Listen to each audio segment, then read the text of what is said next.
Hello everyone and welcome back to our YouTube channel Savvy Forensics. So friends, जैसे कि आप सभी को पता है कि फैक्ट का रिजल्ट आउट हो चुका है, देर से ही सही लेकिन आ चुका है फाइनली। एंड अब जितने भी क्वालिफाइड कैंडिडेट्स हैं फैक्ट एंड फैक्ट प्लस के, उनके माइंड में बहुत सारे क्वेश्चंस आ रहे हैं, बहुत सारे डाउट्स आ रहे हैं कि रिजल्ट तो आ चुका है लेकिन इसके बाद का क्या प्रोसीजर रहने वाला है, क्या सैलरी रहेगी, क्या इसका आपका फर्दर प्रोसीजर होगा, इंटरव्यू कब होगा, सर्टिफिकेट्स कैसे मिलेगा। तो ये सारी चीज़ें हैं जिसका आज के इस वीडियो में आपको आंसर मिल जाएगा। बट इसके बाद भी कोई ऐसा क्वेश्चन है जो कि वीडियो में रह जाता है बताने को, तो आप लोग मुझे कमेंट सेक्शन में पूछ सकते हैं, उसका रिप्लाई आपको डेफिनेटली मिल जाएगा अगर मुझे उसका आंसर पता होगा तो। ठीक है, तो अभी स्टार्ट कर लेते हैं कि what is the next step after fact result. तो सबसे पहला आपका माइंड में क्वेश्चन आना चाहिए कि सर्टिफिकेट कब मिलेगा और कैसे मिलेगा। तो जैसे कि आपका जब रिज़ल्ट आया था तो उसके बाद अब आपकी जो भी इनकी ऑफिशियल वेबसाइट है वहाँ पर एक नोटिस आएगा और उसमें ये चीज़ बताई जाएगी कि जो सर्टिफिकेट है वो सर्टिफिकेट आपका स्पीड पोस्ट के थ्रू, जो कॉन्टैक्ट डिटेल्स थी उनके थ्रू आपका स्पीड पोस्ट द्वारा भेजा जाएगा सभी के होम एड्रेस पे। और ये जो प्रोसीजर है बेसिकली आपका 2018 और 2019 दोनों में ही फॉलो किया गया था। सो इसीलिए चांसेस इस बार भी हैं कि इस बार भी आपका स्पीड पोस्ट के थ्रू ही आपका सर्टिफिकेट्स जो हैं आपके होम एड्रेस पे भेज दिए जाएंगे। ठीक है, तो सर्टिफिकेट वाला तो ये हो गया। अब कब आएगा, कितना टाइम लगेगा, इसका अभी कुछ भी गारंटी के साथ में नहीं कहा जा सकता।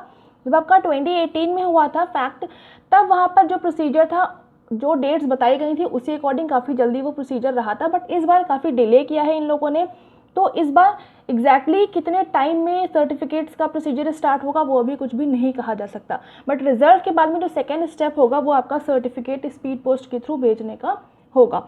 इसके बाद में जब सर्टिफिकेट स्पीड पोस्ट के थ्रू भेज दिए जाएंगे फिर आपका रहेगा इंटरव्यू। तो अब यहाँ पर इंटरव्यू क्या रहने वाला है, जितने भी लोग fact and fact plus qualify कर चुके हैं और उन लोगों ने जिस भी स्ट्रीम के लिए अप्लाई किया था, जैसे कि फैक्ट का आपका या फैक्ट प्लस का आपका बायोलॉजिकल साइंसेज में आपने किया है, फिजिकल साइंसेज में किया है, साइबर फोरेंसिक में किया है, तो जिस भी फील्ड में आपने अप्लाई किया था उस पर्टिकुलर फील्ड के अकॉर्डिंग आपका इंटरव्यू के लिए आपको बुलाया जाएगा।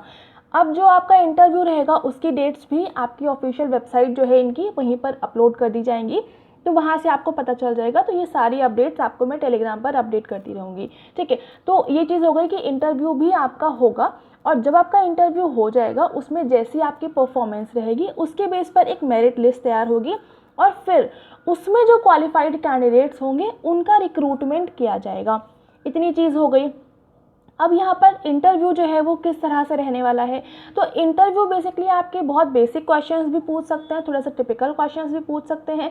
वो आपके ऊपर डिपेंड करेगा कि आप इंटरव्यू को किस डायरेक्शन में लेके जा रहे हैं। उसके अलावा जो आपका मास्टर्स का जो प्रोजेक्ट वगैरह रहता है तो ऑप्शनल है, अगर वो आप ले जाना चाहें तो आप वो भी ले जा सकते हैं। तो उससे क्या रहता है कि आपका जो इंटरव्यू रहता है वो एक उसमें लिमिटेशन आ जाती है कि जब उनके सामने कुछ टॉपिक होता है तो वो उसी टॉपिक के सराउंडिंग में आपसे क्वेश्चंस पूछते हैं।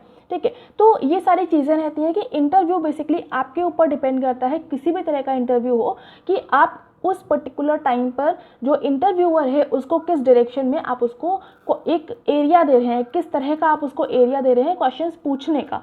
तो ये चीज़ हो गई आपका इंटरव्यू में। तो इंटरव्यू आपको अच्छे से प्रिपेयर करके जाना होगा। जो भी आपकी फील्ड है उसका बहुत बेसिक भी आपको आना चाहिए और जो थोड़ा सा हाई लेवल होता है वो तो आना ही चाहिए, बट आपको ज़्यादा फोकस करना है जो आपकी बेसिक चीज़ें रहती हैं। ठीक है, तो ये चीज़ हो गई आपके इंटरव्यू की। जो डेट्स वगैरह है वो आपको बेसिकली जो इनकी ऑफिशियल वेबसाइट है वहाँ पर तो आ ही जाएगा, बट अगर नहीं भी आता है तो जो भी लोग इंटरव्यू के लिए एलिजिबल हैं, यानी कि जो लोग क्वालिफाई कर चुके हैं एग्ज़ाम को, उन सभी की जो ईमेल आईडी है उस ईमेल आईडी पर भी आपको एक अपडेट आ जाएगा, एक ईमेल वहाँ पर भी आपको मिल जाएगी कि इस डेट में आपका इंटरव्यू शेड्यूल किया गया है, कहाँ पर किया गया है वो भी आपको उसमें बताया जाएगा। ठीक है, तो ये चीज़ हो गई आपके इंटरव्यू की। उसके अलावा नेक्स्ट हम बात करें रिक्रूटमेंट प्रोसेस। तो जैसे कि मैंने आपको बताया, आपको सर्टिफिकेट मिल जाएगा, इंटरव्यू की डेट मिल जाएगी, इंटरव्यू हो जाएगा।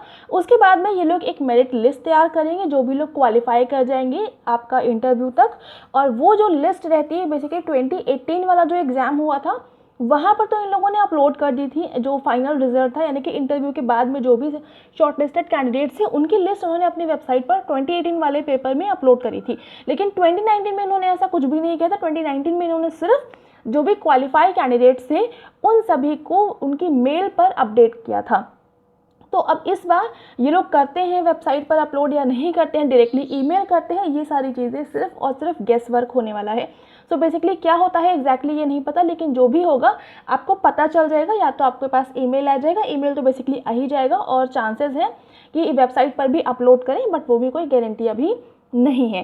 ठीक है, तो अब क्या होगा कि जब जो भी इंटरव्यू में शॉर्टलिस्टेड कैंडिडेट्स होंगे उनकी जो डिटेल्स होंगी वो ऑल ओवर इंडिया, जो भी आपकी स्टेट लैब्स हैं, जो भी सेंट्रल लैब्स हैं, वो सारी जगह पर आपकी डिटेल्स को सेंड कर दिया जाएगा। और फिर वो लैब्स में जैसी रिक्वायरमेंट होगी, उनको रिक्रूटमेंट कराना होगा नहीं कराना होगा, उनके पास पेंडेंसी कितनी है, उस बेस पर किस डिपार्टमेंट में पेंडेंसी है, उस बेस पर ये लोग रिक्रूटमेंट कराएंगे। और फिर आपको डायरेक्टली फिर जहाँ पर भी रिक्वायरमेंट होगी और उनको जिसका भी कराना होगा तो वो डायरेक्टली उस इंडिविजुअल पर्सन को ईमेल कर देंगे, एंड वो ईमेल आप तक पहुँच जाएगा, और फिर उसमें जो भी बताया जाएगा उस अकॉर्डिंग आपको उन तक अप्रोच करना पड़ेगा। ठीक है, तो ये जो रिक्रूटमेंट प्रोसेस है कुछ इस तरह से होने वाला है। अब यहाँ पर भी आपका इंटरव्यू के बाद भी आपका रिक्रूटमेंट हो ऐसी कोई गारंटी नहीं है। ये चीज़ बेसिकली उस चीज़ पर डिपेंड करती है कि जो भी लैब है उसमें किस तरह का उनको रिक्वायरमेंट है, या फिर कह सकते हैं कि उनके पास कितना फंड है। ठीक है, सो बेसिकली जो रिक्रूटमेंट होता है वो सबसे ज़्यादा आपका डिपेंड करता है कि पर्टिकुलर स्टेट या पर्टिकुलर लैब में कितना फंड है। अगर उनके पास सफिशिएंट अमाउंट ऑफ फंड होता है, उनके पास वैकेंसी, तो ऑब्वियसली उनको रिक्वायरमेंट है ही, बट आपका मेजर जो पार्ट प्ले करता है वो रहता है फंड कितना है। तो अगर उनके पास सफिशिएंट अमाउंट में फंड होता है तो वो लोग रिक्रूटमेंट कराएंगे। ठीक है, तो कुछ इस तरह से आपका रिक्रूटमेंट होगा। अब इतना हो गया। और हाँ, एक चीज़ और भी है कि रिक्रूटमेंट ज़रूरी नहीं है कि आपका मतलब हर बार, जैसे कि जनरली क्या रहता है, पिछली बार जो हुआ था तो वो तुरंत के तुरंत करा लिया गया था, बट कुछ ऐसे भी लोगों के साथ हुआ है कि 2 महीने 3 महीने एक पूरे साल बाद भी उनको ऑफ़र आया है कि आप लोग ज्वाइन करिए आगे, इस तरह का। तो ज़रूरी नहीं है कि आपका तुरंत के तुरंत आपको ज्वाइनिंग मिल जाए, थोड़ा सा वो टाइम भी लग सकता है, तो इस चीज़ की यहाँ पर कोई भी श्योरिटी नहीं है। और बाकी ओवरऑल ये तो पता ही है आप सभी को कि ये जो आपकी वैकेंसीज़ है प्रॉपरली आपकी कॉन्ट्रैक्ट बेस पर है, जो कि आपका कभी भी टर्मिनेट की जा सकती हैं और एक्सटेंड भी की जा सकती हैं। मेरे पास बहुत सारे ऐसे प्रूफ भी हैं जो लोग जिनका आपका जो कॉन्ट्रैक्ट है वो 3-4 महीने के बाद भी टर्मिनेट हुआ है, और कुछ ऐसे भी लोग हैं जिनका अप्रॉक्स 3 ईयर्स कंप्लीट होने को भी आए हैं, एंड फर्दर भी उनका एक्सटेंशन हो सकता है। तो ये दोनों ही चीज़ें हैं, वो डिपेंड करेगा कि आप लोग वहाँ पर वर्क किस तरह से कर रहे हैं, आपका फोकस कितना है, आपका वर्क कितना अच्छा है, ये सारी चीज़ों पर भी डिपेंड करता है कई बार कि आपका एक्सटेंशन होगा या नहीं होगा। ठीक है, तो ये चीज़ हो गई एक तो आपकी कि आपका रिक्रूटमेंट प्रोसेस कैसा होगा, एक्सटेंशन होगा या नहीं होगा। अगला क्वेश्चन आता है कि डेजिग्नेशन क्या होगी। तो डेजिग्नेशन बेसिकली इन लोगों ने फैक्ट एंड फैक्ट प्लस दोनों के लिए ही फोरेंसिक प्रोफेशनल्स नाम से दे रखा है, बट एज सच कोई भी इस तरह की जॉब नहीं होती है। लेकिन यहाँ पर इन्होंने ये कॉन्ट्रैक्ट बेस पर है, इसलिए इन्होंने सिर्फ एक नाम देने के लिए फोरेंसिक प्रोफेशनल नाम दिया हुआ है। ठीक है, बट अगर आप इसको थोड़ा सा टेक्निकली देखिए तो ऐसी कोई भी जॉब, ऐसी कोई भी डेजिग्नेशन नहीं एग्जिस्ट करती है।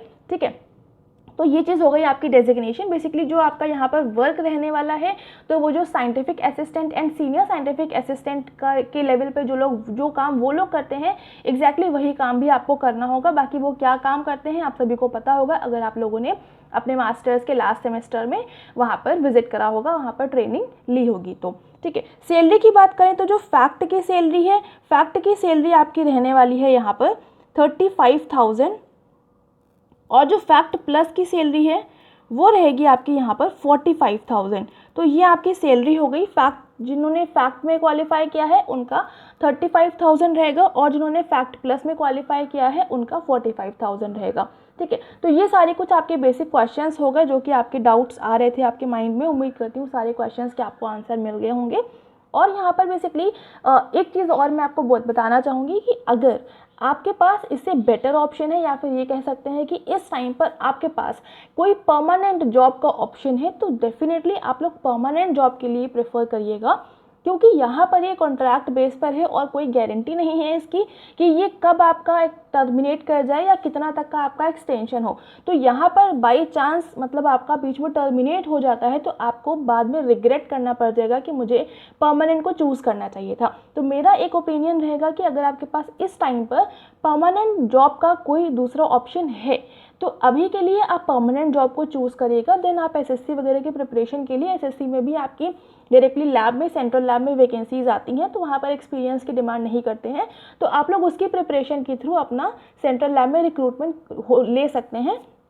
बट अगर आपके पास ऐसा कोई भी परमानेंट जॉब का ऑप्शन नहीं है तो आप डेफिनेटली इसके लिए जाइएगा, तो इससे आपका टाइम वेस्ट नहीं होगा एटलीस्ट। और इसमें क्या रहेगा कि आपका अगर जितना ज़्यादा एक्सटेंशन हो जाएगा तो उतना ज़्यादा आपके पास एक्सपीरियंस आ जाएगा, और ये एक्सपीरियंस आपको बहुत ज़्यादा हेल्प देगा आपका जब बाद में डायरेक्टली आपका रिक्रूटमेंट आता है, जहाँ पर इंटरव्यू बेस्ड आपका रिक्रूटमेंट होता है और जहाँ पर आपका और सीधे मांगते हैं, आपका इंटरव्यू करवाते हैं, तो वहाँ पर ये चीज़ आपकी बहुत काम आने वाली है। और रिक्रूटमेंट के बाद में ये चीज़ आपको बहुत, मैं बताना चाहूँगी कि बहुत अच्छे से फोकस के साथ में काम करिएगा तो आपके चांसेस रहते हैं कि एक्सटेंशन आपका लगातार होता चला जाए। ठीक है, तो ये सारी चीज़ें हो गई। उम्मीद करती हूँ सब कुछ समझ में आ गया होगा and wish you all the very best.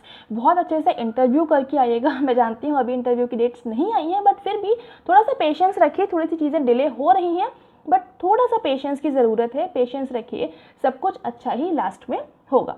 ठीक है, तो अभी इस वीडियो को करते हैं एंड। अगर कोई भी क्वेश्चन रह जाता है तो आप लोग कमेंट सेक्शन में पूछ लीजिएगा। बाकी फेसबुक और इंस्टा को ज़रूर से ज्वाइन कर लीजिएगा।